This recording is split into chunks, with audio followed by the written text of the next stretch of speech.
Hey guys. Hello. Hello.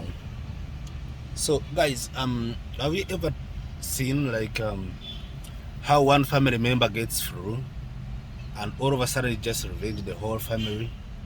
Like man, it's crazy man. Like it started with our son. Just one year and 7 months of her, I think right now, if I'm not wrong. I stand to be corrected.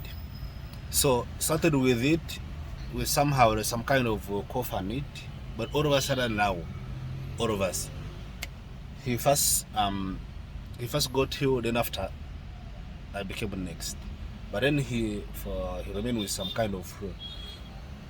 Then after my flu was severe really.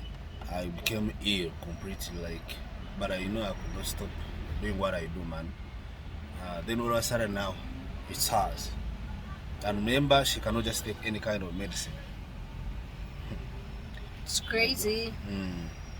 So, it has been like a crazy 2 weeks. Because, man, it has been with us. Like, even now, one of my nose is still kind of clogged a little bit. But for me, I know I'm no longer ill. I'm no longer just having some minor, I don't no longer sneeze or what. So, I'm okay. But them, they're the one having an issue. But I think it is allergy because still I'm feeling something on my throat. I think could be maybe somehow that I cough or whatever. I think it is seasonal allergy. For me, I still believe that one may not be like some serious flu, cough or whatever. So I still believe that one. So, but anyway, guys, I'd wanted just to change it up this topic. So I don't know if she has any kind of information about it. I wanted to today. We lost one of our friends due to cancer. Not our friend, just about a far distance, whatever. I dated one of my friend, so we lost her. And let me first talk to you. Let me first talk to this one, and after come.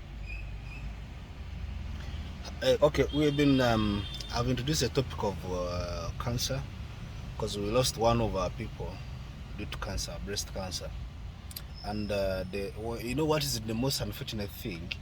The one that we lost, she was a medical nurse attached to the nursing, I mean to the cancer institute. Because that's where she was working. She was under the cancer department. So she knew everything. First of all, she was a medical nurse, and at the same time, she's attached to the cancer thingy, the main cancer institute. If you're Ugandan, you know Murago Cancer Institute.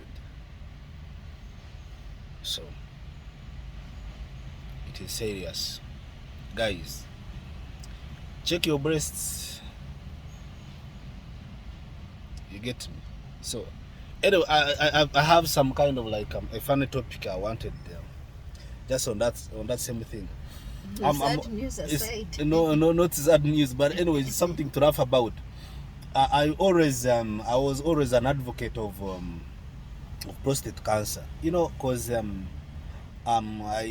I had my dad back then when he was still sick, we could always go to the hospital, and the most thing, because my dad was diabetic, the only thing they could advise us is and my dad is to make sure that he can use his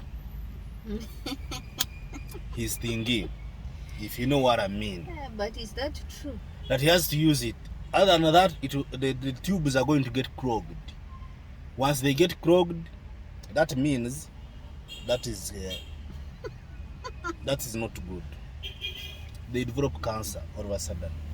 So anything that God gave you, if you don't use it, then you lose it. So any function, any opening, any tube on your body, or wherever it is, you must make sure it functions and it is working. Once it stops working, then there is a problem.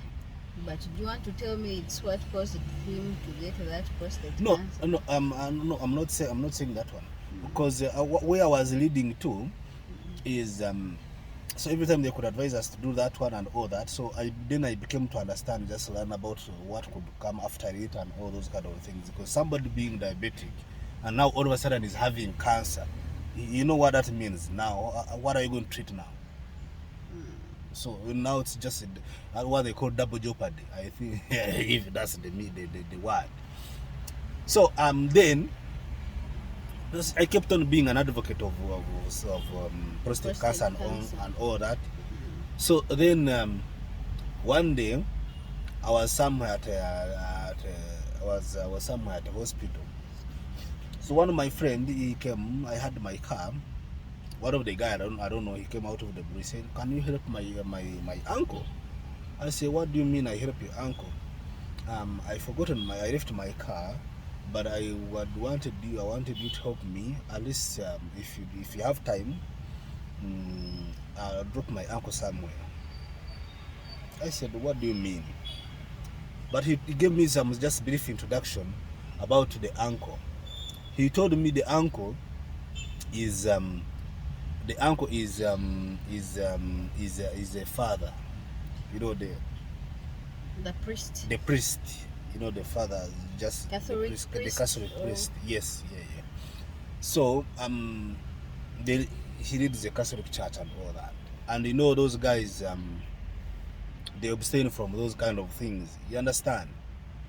So I didn't know what he was suffering from, why he came in the hospital. So as soon as he came, because he was of an old age, like around 60 there, 60 up there, or just on level 5. That's where he was, floor 5, and above at least, crossing to level 6. So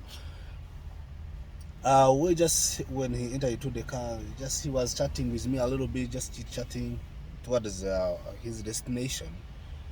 And I ended up asking, just talking, as we were talking about health.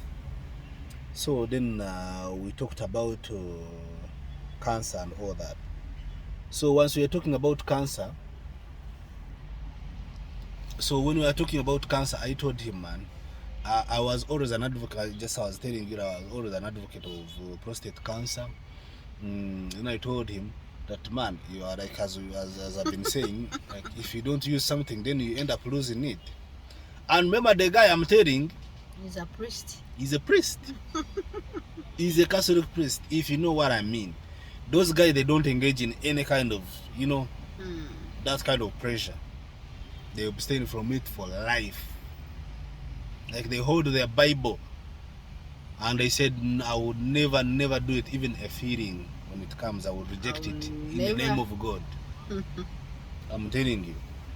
So I ended up just, telling him like that. If you don't use it, you lose it. The reply of the guy was very polite, by the way. He never said anything. He never did, never like any kind of like feeling, any kind of shaking or wherever it is. And the guy, because by those guys that I think they are trained in those kind of circumstances. So he never kind of like became negative or some kind of way. Just he remained normal, man. We can just remain discussing and all that. But then all of a sudden, after like 2 minutes down in the conversation, man, I remember I saying, what have I done? Did then you keep quiet? My guiltiness then made me call my wife, and I told her the story immediately after he reached. When I was alone, I called my wife and told her the story, man. Like, I felt very horrible, and I said, you know what? I think I talk too much. I just need to keep quiet sometimes. You understand? Now from there, and then I learned. So that phrase, it does not work anywhere. I learned the hard way. That phrase does not work anywhere or everywhere. That is it. But it does, but not anywhere, man, and everywhere, man. If you don't use it, I think the priest, when he reached his destination, he was like, this guy. Yeah, I think wasn't he aware that I'm a priest? Or so he thought maybe you did it intentionally. But I think I gave him a nice phrase so that maybe like intentionally, wherever he'll be there, like in his conglomerates and all that, in the congregation, like you know, Preaching teaching, and all preaching that. and all that, I think he's going to get something that he can reference on, maybe.